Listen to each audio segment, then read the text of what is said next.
We're going to jump right in, and it's clear, I think, from the proceedings today and the lives that you guys are all living, that SaaS and kind of the DevOps approach changed everything, and really creates organizations where boundaries are eviscerated on so many different levels and so many different functions. To focus in on what is the core driver of these businesses, which is the technology, as opposed to being a support function, is a bit of a change, from the way we thought about traditional technology. And so, the first question I have for the panel is that, cloud and specifically infrastructure as a service has, triggered the rise of DevOps, and that term is pretty loaded. And so, what does it mean to you? Well, I promise I'll mix on that. Okay. I'm calling you first each time. I just want to be prepared. Okay. So it's interesting. So this morning's been really interesting to hear people's very different topics on DevOps. I think for DevOps, for me, it means that you have small empowered teams who are able to get potentially shippable product increments into production. So you have people who have a variety of skills. So they can stand up machines, they build it, they own it. Whoever was talking about carrying a beeper, like having that dynamic, that's a big part of it. And I feel sort of associated with that, this unsiloing. So taking the ops and development people, putting them together. And it was interesting to hear people start to lump QA into that as well. So that there's this ownership, like you build it, you own it, you're responsible for it. And having that be a fundamental driver of being able to do things at high velocity and efficiently. So not having to do multiple handouts across silos, and just bringing this all sort of like the dual of just agile methodologies. Like I don't see how the two things can be separated. I think for me, it really boils down to ownership. So if somebody writes a piece of code, it's really their responsibility to take that code all the way to production in terms of getting it deployed, in terms of making sure once it is on production, its performance, it will scale. And I think at Cloudability, we kind of take that concept of ownership in a fairly broad fashion because we even do democratized support at Cloudability. And part of that is just the nature of kind of the dynamic of the team right now, but engineers are responsible for doing stints on support. So I think that there's kind of this steel thread throughout the organization that anyone who develops a bit of code that makes it to production, they're owning that from all different perspectives, whether that's making sure that it's performant or making sure that when it doesn't work, they're the ones answering to the customer that is having problems with it. So I think that sense of ownership kind of permeates the entire process and organization. So DevOps for me is the term that we're giving to the skill sets acquired on an agile team, a small team that was previously owned by somebody that was a non-developer or may not have needed to be a developer. These days, it's a development practice to provision, monitor, alert, respond to, adapt to issues with operations that used to be handled by other folks with different skill sets. It's a really cool opportunity. Is there a phenotype? I mean, is there an optimal mix between, development expertise and ops expertise? And is there well, the perfect mix, I think, would be what we call full stack developers. Like they could do everything from front end design and markup and all the way through the middle tier app development, schema design, BI, back end, and then DevOps, provisioning. What like the four of you guys can? These guys, I'm sure I can't. But that is unicorn. Yeah, really, yeah, a serious unicorn. But I've never seen that. I mean, that would be optimal. DevOps, I have to say, yeah, what these guys said, so I don't have a whole lot to add in that perspective, but I've been watching DevOps for a couple of years, ever since it's been a vogue term. And originally it started out as a way for bringing the IT operations guy into the development cycle. A lot about the tools and techniques that those guys were using. But I realize, especially here at this conference now, that's really not what we're talking about anymore. We're talking about an agile perspective for how we reliably and repeatedly deliver value to our customers on a frequent basis. and it spans the whole team and their tools and techniques, but everybody is a player at all levels anymore. So it has made the problem of delivering software much more rapid, and you have to have a much broader skill set. Everybody on the team. So let's dig in a little bit to the skill set. Matt mentioned QA, which is I think a pretty divisive topic. So let's see if we can get a little controversy going here on the panel. Do functions like QA, should they even exist in a company that's DevOps focused? Or should this be rolled into the functions, as Toban was talking about, kind of rolled into functions as you go up and down, and everyone's got to be responsible on call? I'll start on this end. Yeah, give it a shot. When I came to Spanning, the bet I made was that I would never again own a standalone QA team, that I'd bring those core competencies into the overall delivery cycle. I don't even hire QA engineers anymore. I mean, it's not that we don't do testing. Like the world's most interesting man, we test in production and we do tests.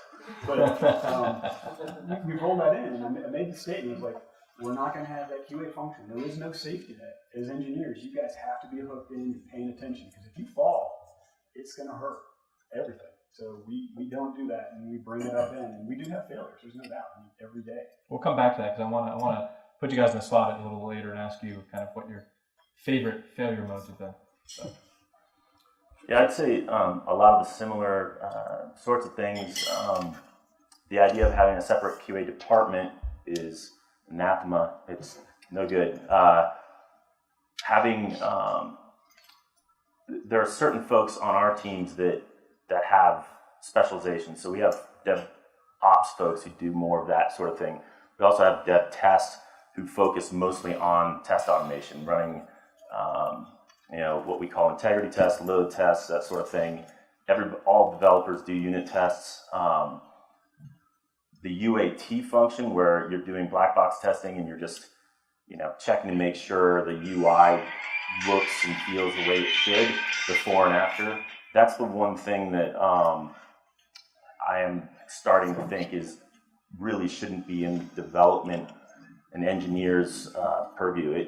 It's a perfect thing to have somebody who isn't necessarily as technical and as expensive to do. I would still not put them in a different group or keep them on the team, on the Agile team, but they don't have to be expensive engineers. We've grown away from doing that.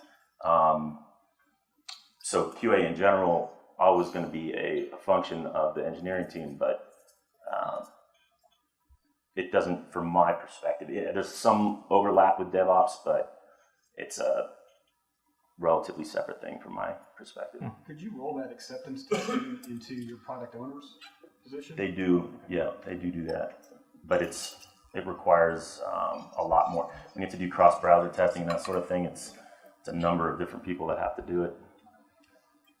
So we actually just recently hired our first QA engineer, Cloudability.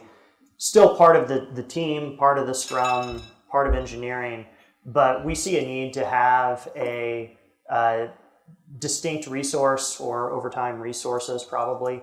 I don't know that necessarily evolves into a totally distinct engineering department, but there are kind of two areas where we feel like QA is critically important to us as an analytics company. The first is data quality.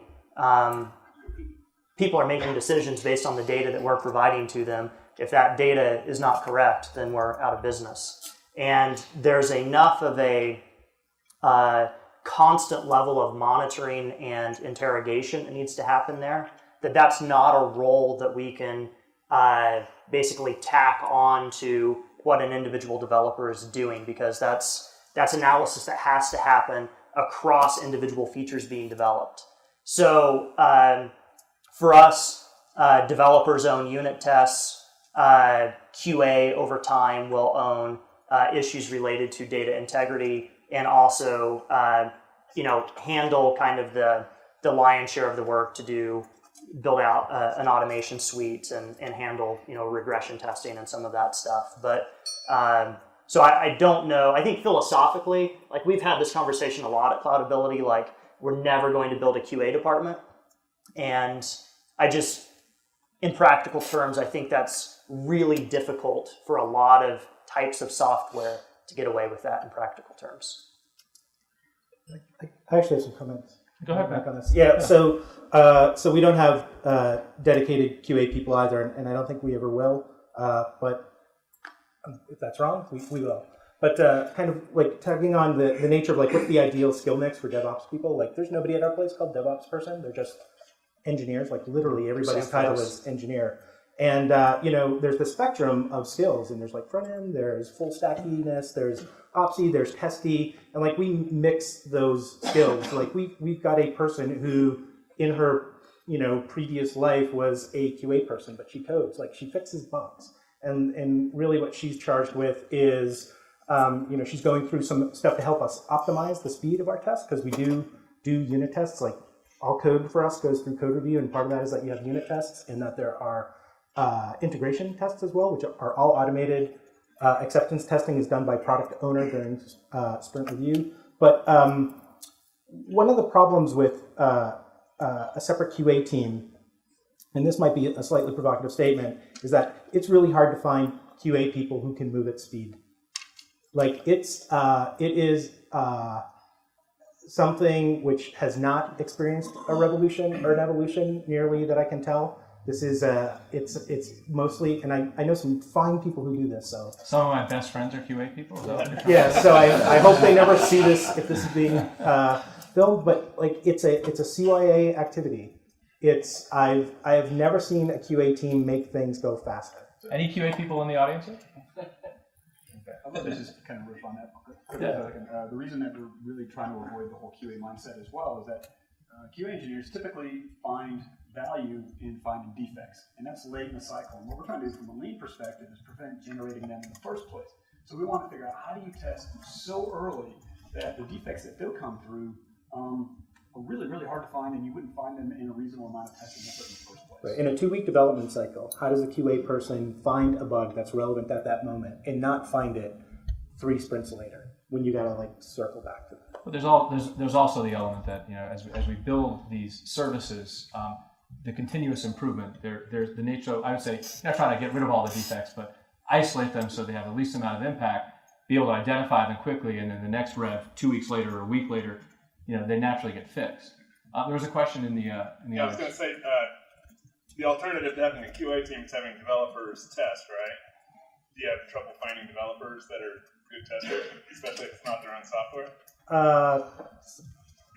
Not so far, but it takes time for people to internalize the fact that they are responsible for doing this. Like in our place, it is ingrained in our culture. It's non-negotiable. Like if code shows up in a pull request without tests, you will be laughed at, and it just doesn't happen. Having said that, writing tests is a different thing, and so we're a Ruby shop, and so the tests are in RSpec, which is written in Ruby, and so these people are coding in Ruby, do it, look at it, and say, oh, it's Ruby, so I'm just going to write some Ruby now.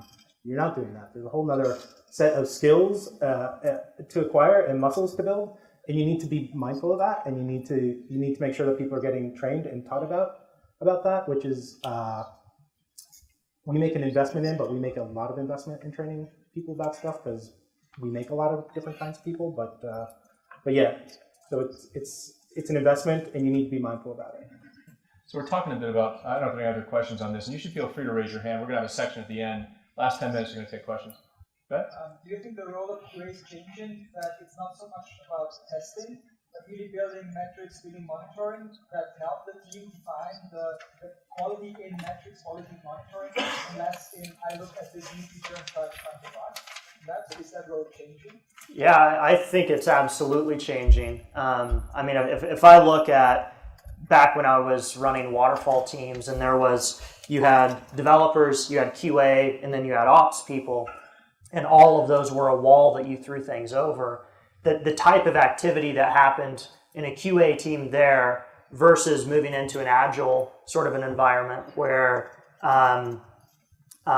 they're ingrained in testing, on an ongoing basis, features that are happening in that current iteration, but also providing kind of a layer of consistency that is somewhat CYA, but also I feel like helps cover the scenarios that aren't necessarily on the radar of an individual user story in a sprint, where you have different features and where they intersect and how that affects functionality that may not be able to be captured in a unit test. So I think they're doing that activity, but it's largely not button pushing driven, it's metrics driven. And so I think that's a paradigm shift for that discipline. So we're talking.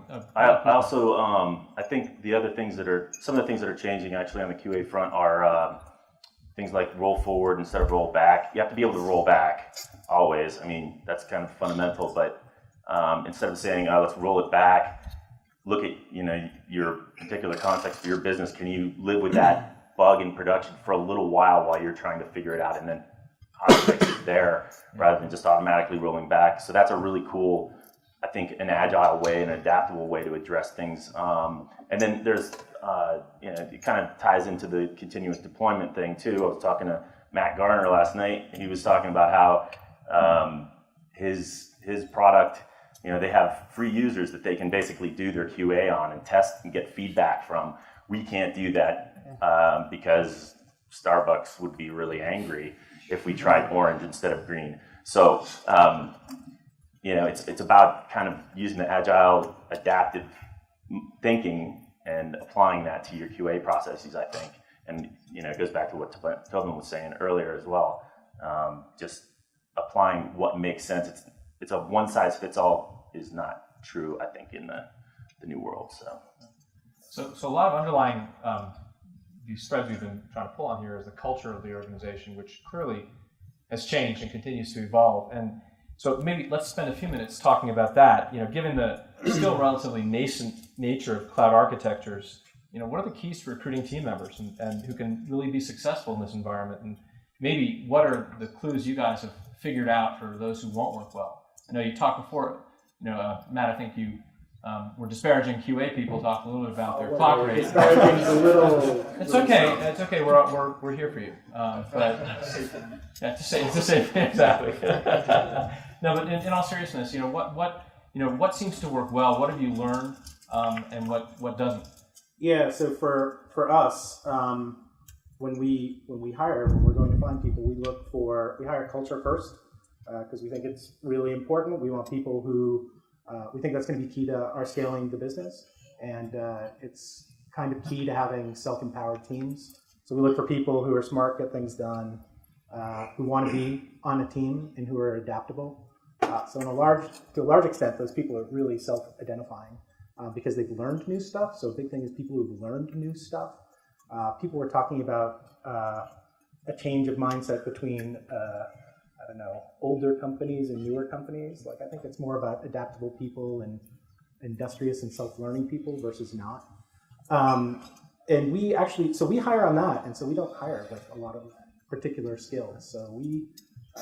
Is there a coding test? There's a coding test for junior people more often than not, and that's a whole other topic I can talk about at some point. But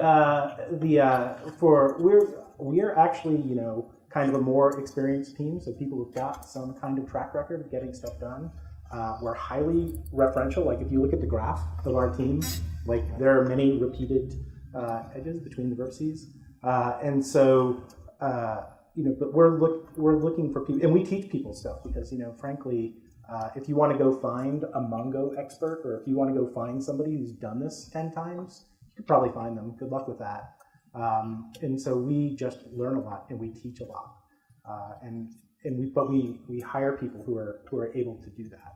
Do you roll that the training formally into your sprints, or is it out of band? Yeah, so we're getting to a point now where that needs to become actually more formalized. So actually, one of the things I've done is for our next 2 hires, we've actually got kind of this 1.5 week long formal training. We tend to hire people who actually don't know Ruby when we make them an offer, but by the time they show up, they know Ruby. Like, that's a pretty typical of the kind of people that we hire. But before, it used to be, here's your chair is in this box, here's a screwdriver, and here's your first bug. Oh, there's your computer. So go. But it has become much more formal as the team's gotten larger. So on the point you asked about the coding test, we do a coding test for every engineer. And the idea is not so much to look at your solution, but we give them a big wide problem that is impossible to solve correctly. It's not a trick question. It's really simple coding. What we're looking for is how do you go from fuzzy front end, fuzzy concept, to first reviewable commit, because we're going to bring you in and put you in a 1 hour group code review.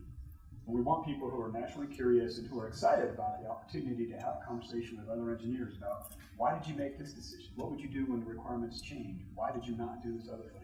And it's night or day. I mean, I'd say 20% of our interviews we stop midstream because it's clear this person's not going to make it. We should stop wasting each other's time. Toban, are there clues for you in terms of people who just won't fit?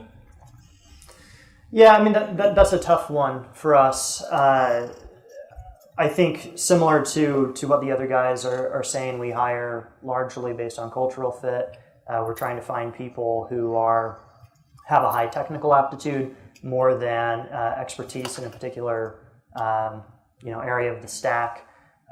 With that said, we're in, I think, kind of a similar situation where we're starting to get to scale, have scale issues, and finding people who have kind of been there and done that obviously are both a tactical and a strategic advantage to us, but it's really challenging to find a person like that. So I think we find ourselves basically backing out, if that doesn't sound too negative, but backing out to finding folks who are really competent and who can learn quickly.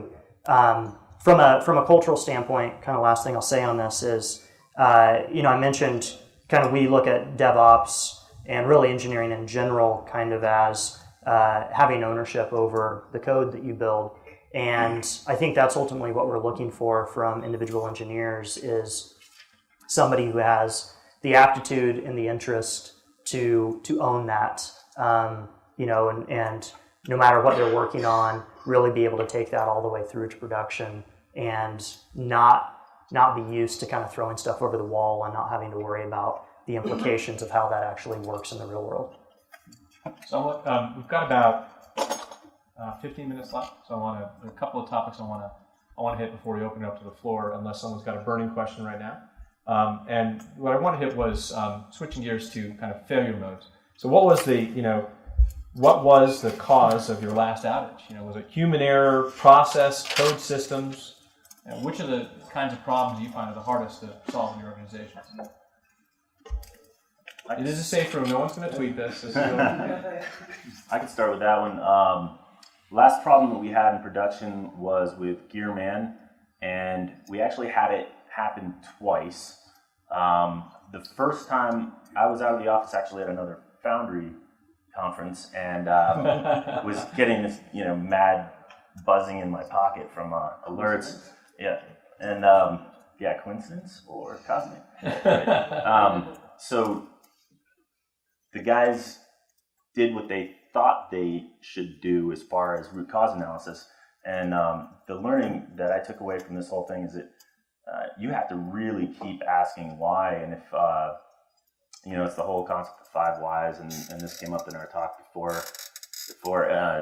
You have to really keep asking why, and until you get to the real root cause, you're doomed to see it again. So we saw it again, and a week later, and I'm going to go ahead and contradict myself now because we still don't know exactly why this problem happened with Gearman, but we did put code in place to prevent it from happening again. So we got enough to the root cause to prevent it from happening again, and decided to move to another distributed task management system as a result. So.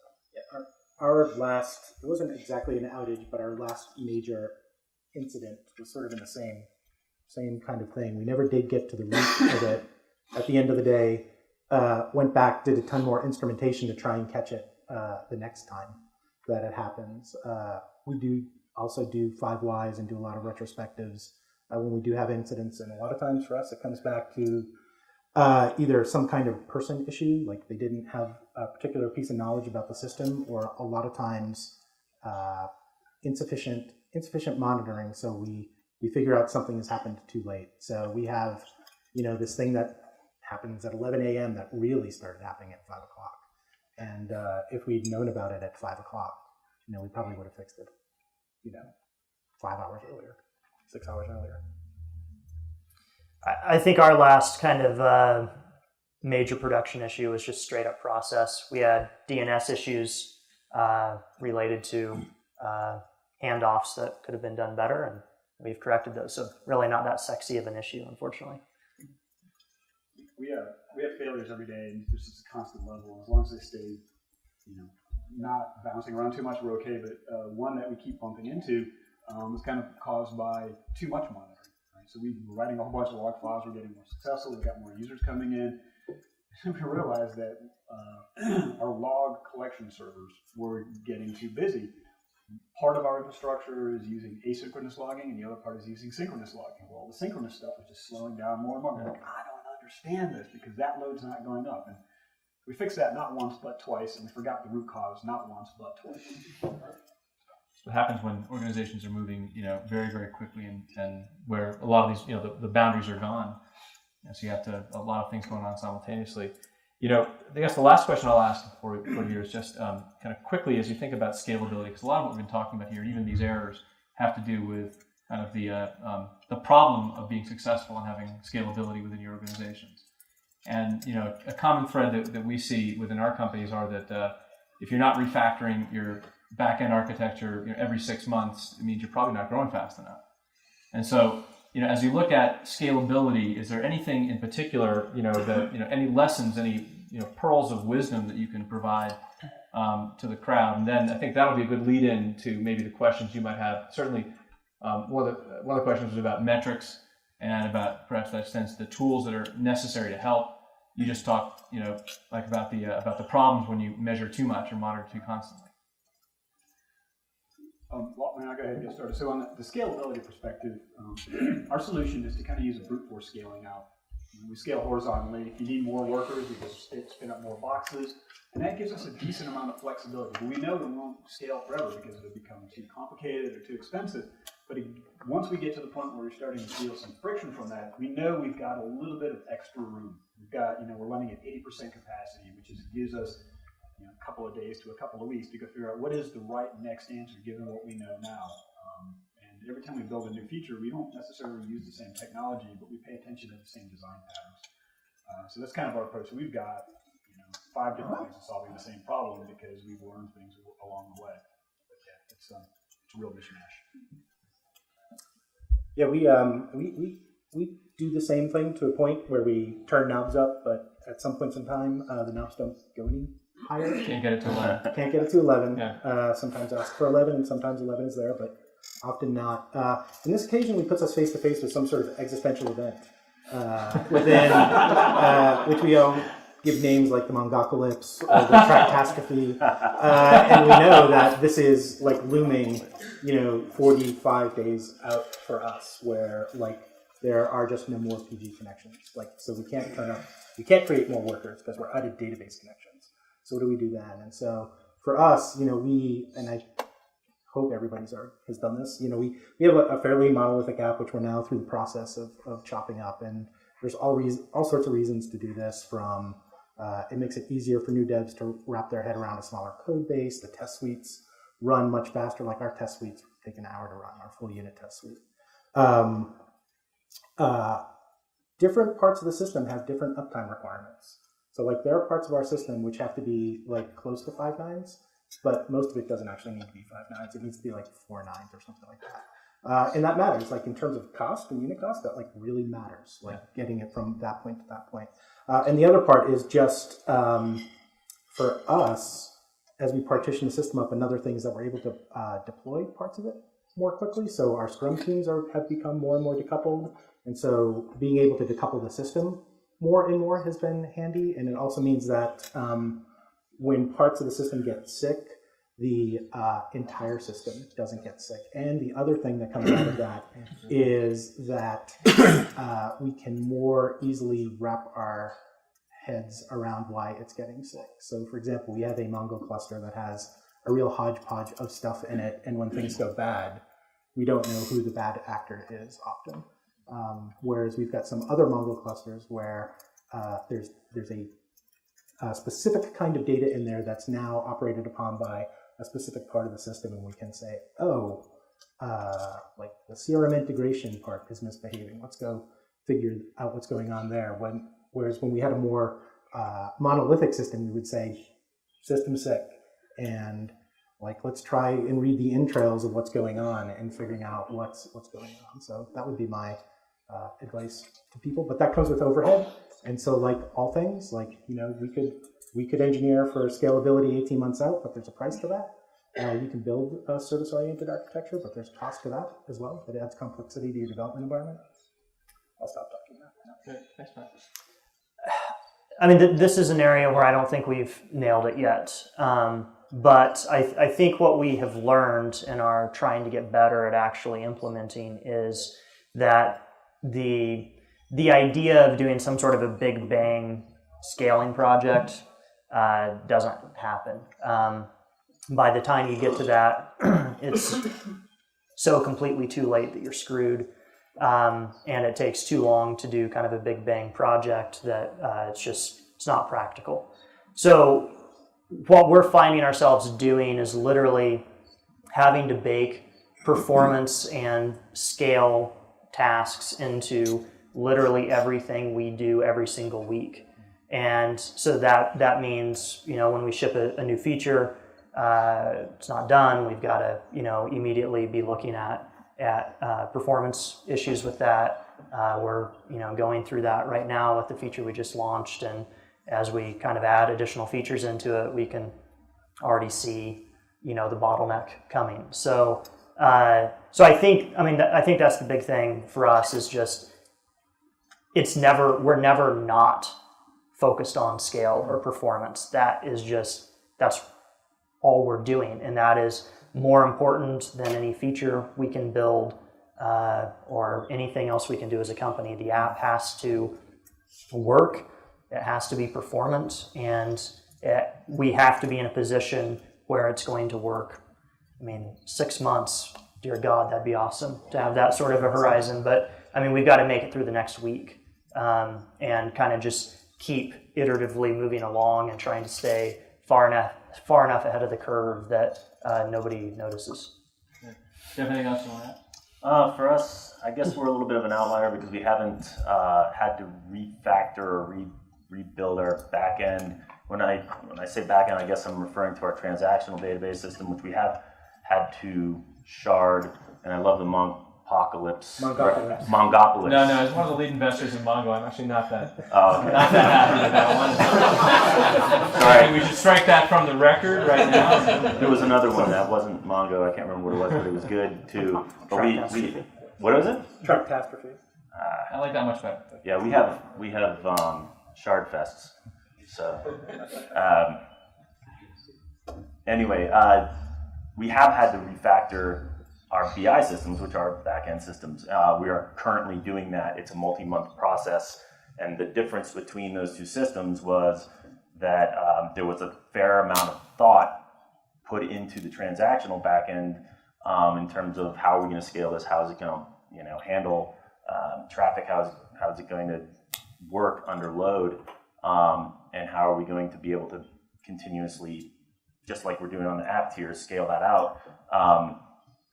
With the BI systems, it was done in a vacuum by one person who didn't want to work collaboratively on a team and wanted to just get things done as quickly as possible. We ended up with this big mess. So it kind of loops back around to what cultural attributes of somebody who works well on an agile team. They have to be collaborative. They have to be transparent. They have to be willing to write down what they're going to do or what they're doing and communicate it with other people so that they can be challenged. To your point, they have to be open to challenge and be excited by it actually and curious. So, all right, so we ran a little bit over from that in terms of shorting the potential for some questions, but let's go out to the audience now. Any questions? You said okay, go ahead. Sure. You said you had one person who wasn't willing to work in the team. How did you deal with that person and then with the software? We dealt with him for far too long, and then we said we dealt with him. Yeah. Oh, Very expensive. As managers of agile companies and field scaling issues, one of the things that come across in the DevOps world is this best-in-breed software tool set that you don't stick to a certain set of tools and just use whatever is best for the job. But also you get to this point where you just have so many different languages, so many different tools that it just becomes chaos. Can you give some feedback on how you deal with that situation and whether you guys have any sort of standardized tool sets and what would make you bring in a new tool? Be religious about saying no. Yeah, you have to explore and experiment, but you have to do that in a controlled manner. So we typically start with a quick POC and make a quick decision as to whether we're going to bring this on. But it's not a cowboy fest, right? Not everybody gets to bring in their favorite tool. I mean, we're at the point where we have even standardized on the IDE that developers use, and that's about as close as you can get to a religious debate.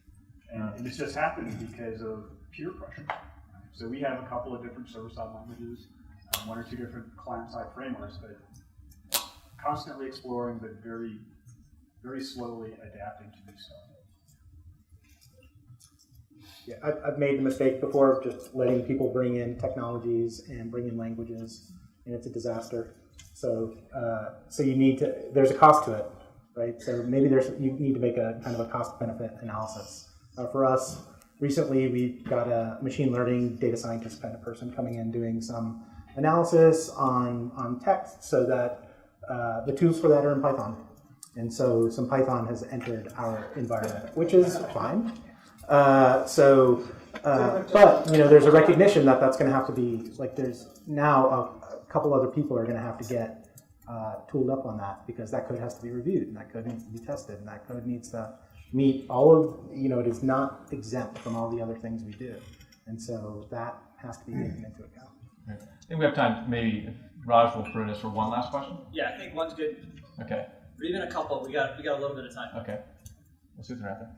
Sure, go ahead. Yeah, you guys were talking about scalability and kind of knowing that some events might be coming that you need to prepare for to scale up. Besides just monitoring, I imagine there's some performance testing that goes along with that, and without kind of the dedicated QA teams that are kind of going to the wayside, how do you factor in performance testing into this like agile mindset? It's hard. Go ahead. For us, the best way to do performance testing, I'll say it, I don't mean to suggest, is to do it in production. So we can use our production data and stand up some secondary servers that are going to go pull from that. And over and over again, we do our proofs of concept where we believe we're mimicking a performance load in a smaller scale so we can fail faster. And everything runs great. And we're like, oh man, we are geniuses. We're going home, we're drinking beer, and then you put the thing out there in real scale, and it dies.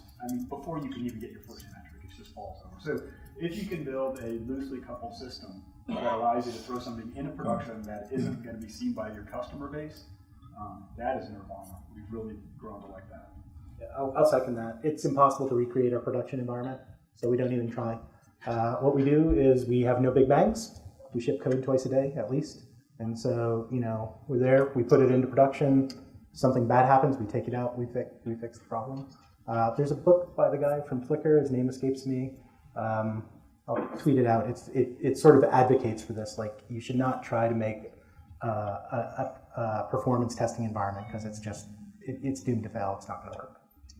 I think we rely on some of our larger customers to use them kind of as a leading indicator of what sort of scale issues we may be looking at, and then do some basic modeling based on that of, if they've got 100 million data points, what's that going to look like? If everybody goes to that, and try and back into what that oh shit moment is where we've got some real problems. I don't know that it's scientific necessarily, but at least gives us, I think, a good order of magnitude in terms of when we're going to run into issues. Yeah, being able to incrementally roll out features to users instead of saying everybody has this now is something that's more and more important for us as we grow.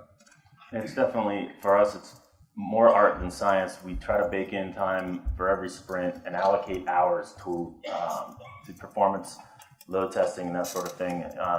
For us, it's required. We can't not do it before we roll out, but we also do it on the tail end as well, monitoring latencies for our API endpoints and that sort of thing, and have to address those kind of cherry-picked. Okay, one last question, really. But So it sounds like you guys are sort of okay with releasing customer impacting things every now and then. So that's a natural consequence of it quickly. Do you guys have a strategy or a particular tool you use to reach out to customers when you know they've been affected? Yeah, I mean, I'll go ahead and start that again. If you're not breaking people occasionally, you're probably not trying hard enough. And strangely enough, you can become a hero if you find the problem before the customer does, and you send them a T-shirt. You've got them forever, and nobody do it full price even at that point. Our techniques are really just seriously strong monitoring, and as soon as we find that, we just connect to our support team, and they reach out. It's rare that we actually disappoint somebody, but yet we fail. We fail a large number of our customers. It's like Google, 1% of Gmail users affected today. What's 100 million or something? It's ridiculous. It's not like that for us, but it's large. I think that's why customer success is so important, especially in a fast-growing startup, because they're your risk mitigation strategy. If you ship something that breaks, they can help kind of smooth things over while you're getting things righted. So fortunately, I think we've got a really good team in that respect, and that has, a free T-shirt and some beers at conferences, and that goes a long way. We don't take our customers for granted, and we're not doing this cavalierly. Yeah. So there's a lot of gates to get through before you get into production, but we want to do them really quickly. There's code review, there's tests, there's unit tests, there's system tests, for real. Our line coverage is 96% or something like that. But let's also be realistic. The reason a lot of our customers chose us is because we're moving faster than the competition. So that there's some risk analysis that goes into that sort of a decision, where in order to get that speed, they're going to get occasional breakage. Not that we're designing for that, but that's the outcome. Last word? Yeah, I don't really have much more to add other than the points about letting the customer know before they do, or before they've heard from their customer service folks is huge. So when you look at the businesses of each of these companies, there are actually pretty dramatic differences, particularly from what you're doing with BigDoor and the other companies. Given the focus on brands and maybe even the kinds of companies that you have to start with in order to build your business. I think that speaks to kind of the variety of businesses that you all are building. There's a lot of commonality. Certainly, I think that as these guys have been exposing what goes on culturally, how you think about hiring, how you think about QA, and the differences in developing and releasing and testing things. There's a common layer. And then there's the stuff that we didn't even get a chance to really talk about, which is based upon the specifics of your business, how does that affect the rest of your architecture? And so we'll leave that for another time. Thanks to the panelists. Really appreciate your time. Thanks, everyone.